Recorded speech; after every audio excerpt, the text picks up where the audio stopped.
Halo, Assalamualaikum warahmatullahi wabarakatuh. Ketemu lagi dengan saya Yunita di channel YouTube Unit Time. Ya, senang sekali saya bisa menyapa teman-teman pajak semuanya. Untuk kali ini saya mau bahas tentang mau pilih mana nih ya, CV atau PT. Biasanya untuk orang pribadi yang mau mendirikan badan hukum pasti bingung gitu ya, bimbang mau pilih CV atau PT ini ya. Kecuali ada memang yang mengharuskan gitu. Jadi ada perusahaan tertentu, ada ketika ada suatu usaha mengharuskan kerjasama dengan instansi tertentu dan mengharuskan harus PT ya, maka nggak ada pilihan lagi, maka harus milih PT. Tapi sebagian masih banyak yang bingung gini ya. Ketika tidak ada kewajiban harus CV atau PT, dia bingung mau pilih yang mana ini gitu ya. Kamu mau pilih yang mana? Oke, kalau mau tahu lebih lengkapnya, lihat saja video yang satu ini dulu.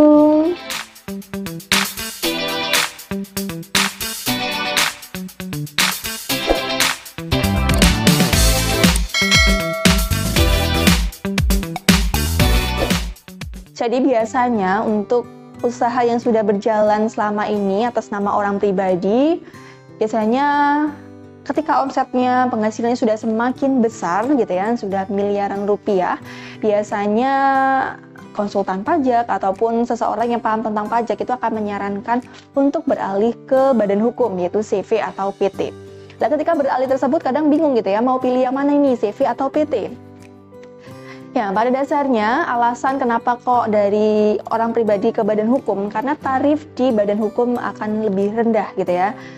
Memang kalau di orang pribadi tarifnya dimulai dari 5%. Kalau penghasilan Anda masih di bawah 60 juta, tarifnya 5%, aman gitu ya. Tapi ketika penghasilan Anda sudah di atas 500 juta, bahkan sudah miliaran, tarifnya bisa mencapai 30%, bahkan 35%. Wow, luar biasa gitu ya. Karena memang tarif di orang pribadi adalah tarifnya progresif, di mana semakin tinggi penghasilan akan dikenakan tarif yang tinggi pula gitu. Ya, selanjutnya. Sedangkan kalau di CV atau PT tarifnya itu tunggal 22% untuk tahun 2020 ke atas, tarifnya 22%. Ya memang juga progresif sih ya, jadi ketika omset masih di bawah 4,8 miliar, maka dari 22% dikali 50%, jadi tarifnya hanya setengah dari 22%, yaitu 11%. Kemudian ketika omsetnya sudah antara 4,8 miliar sampai 50 miliar, tarifnya ada dua gitu ya. Jadi yang pertama akan mendapatkan fasilitas yaitu berupa diskon 50% dari tarif normal 22%. Yang kedua baru langsung menggunakan tarif normal yaitu 22%. Gitu. Sedangkan kalau omsetnya sudah lebih dari 50 miliar, maka tarifnya tunggal yaitu dari PKP atau laba bersih dikali 22%. Jadi asumsinya gini, ketika semakin besar perusahaan ya, semakin besar laba sebuah perusahaan, maka tarifnya pun semakin besar, yaitu langsung 22%. Tapi kalau di bawah 50 miliar ada yang dikenakan, ada yang mendapat fasilitas berupa 50%, ada yang tidak, seperti itu. Kemudian selanjutnya ketika Anda sudah yakin, oh berarti kalau orang pribadi ya, jadi kalau tetap menggunakan orang pribadi tarifnya akan semakin tinggi. Kalau tarif semakin tinggi maka pajaknya juga tinggi pula. Kemudian ketika sudah yakin untuk beralih ke badan hukum CV atau PT, terus bingung kan ya mau pilih CV atau PT. Pasti ada plus minusnya gitu ya, kelebihan dan kekurangannya. Kalau di PT, ya, memang sudah resmi berbadan hukum, di mana harus ada pemisahan antara uang pribadi ya dengan uang perusahaan. Ya, jadi kalau saya mendirikan PT, maka uang pribadi saya tidak boleh dicampur aduk dengan uang PT, gitu ya. Sebaliknya uang di PT saya juga tidak boleh saya ambil dengan seenaknya karena sudah berbadan hukum, gitu ya. Jadi keuangannya sudah secara terpisah. Ya.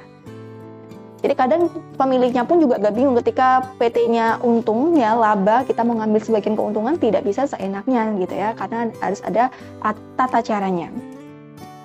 Nah, itu kelemahannya. Tapi kelebihannya ketika PT itu mendapatkan denda pajak, hutang pajak yang sangat besar, maka yang boleh melunasi hutang pajaknya ya uang PT gitu ya, uang perusahaan PT tadi. Jadi bisa menjual aset PT, misalkan bangunan PT, uang yang ada di bank atas nama PT itu bisa diambil untuk bayar hutang pajak. Dan tidak boleh mengambil uang dari pemilik PT gitu. Nah, jadi kan karena sudah jelas pemisahan antara uang perusahaan dan uang pribadi, tidak boleh dicampur aduk begitu. Ya, itu plus minusnya. Sedangkan kalau CV itu karena semi badan hukum maka lebih fleksibel ya. Jadi kalau CV kita masih bisa menyetorkan modal, kemudian kita mau mengambil uang dari CV pun masih diizinkan. Dan uang yang kita ambil itu disebut privo dan tidak terhutang pajak. Itu keuntungannya. Kalau di PT boleh ngambil uang dari PT, disebutnya dividen, akan dikenakan tarif 10%. Tapi kalau di CV kita ngambil uang disebut privo, tidak dikenakan pajak. Jadi mau pilih mana ini ya? Selanjutnya, ketika nanti CV punya denda pajak yang besar atau hutang pajak yang besar, maka ketika CV tidak sanggup melunasi hutang pajaknya, maka pemilik CV harus bisa membayarkan hutang CV tersebut. Kenapa? Karena CV adalah semi badan hukum di mana keuangannya masih dijadikan satu dengan orang pribadi atau pemiliknya, seperti itu. Jadi kembali ke kalian masing-masing, kalau namanya ingin membuka perusahaan CV atau PT kan pasti inginnya untung gitu ya, labanya besar, tidak mau rugi, tidak mau kena denda pajak gitu ya. Maka Anda boleh memilih PT, asalkan pembukuannya jelas gitu ya. Kemudian Anda juga harus menata catatannya, pembukuannya, arus uang di banknya harus secara jelas. Ketika pemilik PT harus mau mengambil sebagian keuntungan disebut dividen, maka harus dikenakan pajak ya. Anda harus patuh gitu ya. Tapi ketika Anda masih merasa wah saya itu belum bagus ini pembukuan saya belum paham tentang pembukuan, maka Anda boleh memilih CV gitu ya. Bukan berarti oh sementara saya CV kemudian beberapa tahun kemudian saya memilih PT ya, nggak seperti itu sebenarnya. Anda memilih satu untuk seterusnya ya, gitu. Karena ketika nanti dari CV beralih ke PT ya harus mengubah lagi aktenya kan biaya lagi gitu ya. Jadi dipertimbangkan dengan baik mau CV atau PT. Semoga penjelasan saya bermanfaat. Saya akhiri, wassalamualaikum warahmatullahi wabarakatuh. See you next video. Bye bye.